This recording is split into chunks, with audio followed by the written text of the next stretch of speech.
अस्सलाम वालेकुम, welcome to kitchen with Rifat. I hope viewers आप सब लोग खैरियत से होंगे। अल्लाह पाक से दुआ है अल्लाह सबको अपने हिफ्ज़ व मान में रखे।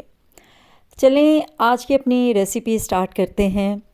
आज हम बनाने जा रहे हैं बीफ का कीमा और चना दाल। बहुत ज़बरदस्त तैयार होता है, बहुत सिंपल रेसिपी है।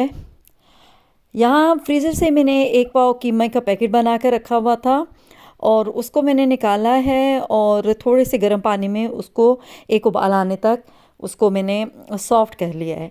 उसके बाद 3 गिलास पानी डालकर उसमें वो कीमा डाला है, साथ में 2 मीडियम साइज़ के टमाटर डाले हैं, 1 लार्ज साइज़ का प्याज डाला है, 1 टेबलस्पून अदरक, 1 टेबलस्पून लहसुन डालकर उसमें 1 टेबलस्पून सुरख मिर्च का पाउडर और 1 टेबलस्पून खुश्क धनिया पाउडर, हाफ़ टी स्पून ज़ीरा पाउडर और उसके साथ 1 टीस्पून नमक और साथ में गरम मसाला जो है ज़ीरा पिसा हुआ वो उसमें ऐड किया है और इसको ढककर तकरीबन 20 मिनट तक पका लेना है ताकि कीमा गल जाए। ये हाथ का बना हुआ कीमा है। उसके बाद 20 मिनट के बाद जब पानी थोड़ा कम हुआ तो दाल और हाफ़ कप ऑयल डालकर इसको दोबारा से ढक कर रख दिया है।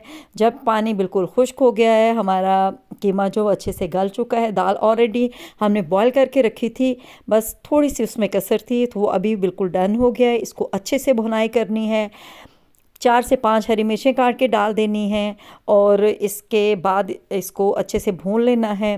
1 टीस्पून भुना कुटा हुआ ज़ीरा पाउडर जो है वो इसमें ऐड कर देना है और साथ में ही आपने इसमें हरा धनिया काट कर वो डाल देना है।